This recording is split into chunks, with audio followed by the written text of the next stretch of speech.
Dans cette vidéo, il est question de Antonio Salieri. J'explique les faits les plus importants concernant la vie et les œuvres du compositeur. Antonio Salieri est né en 1750 à Legnago, en Italie. Il était le 8e enfant de sa famille. À l'âge de 16 ans, il déménage à Vienne, où il passe la majeure partie de sa vie. À Vienne, Salieri devient l'élève du célèbre compositeur Christoph Willibald Gluck. Sous la direction de Gluck, il devient rapidement un compositeur et chef d'orchestre compétent.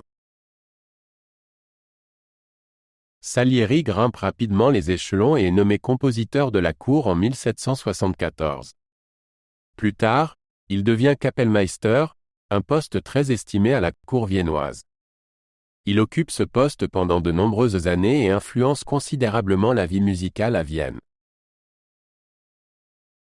Salieri compose de nombreux opéras, dont beaucoup sont très réussis. Ses opéras les plus célèbres incluent Tarare et Axer, Rödormus.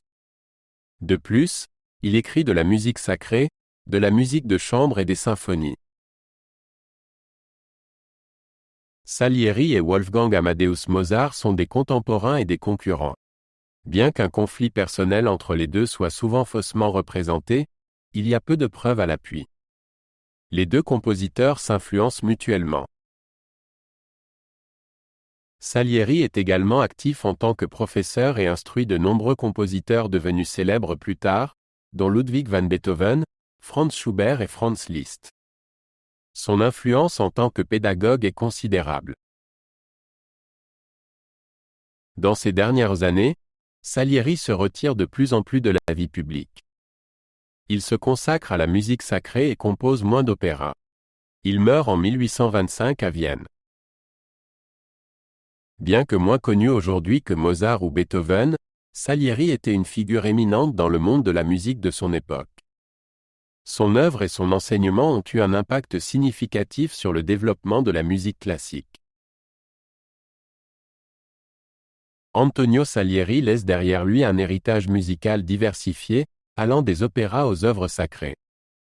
Bien que sa renommée ait décliné après sa mort, il connaît une certaine renaissance à une époque plus récente et est apprécié comme un compositeur important de la période classique.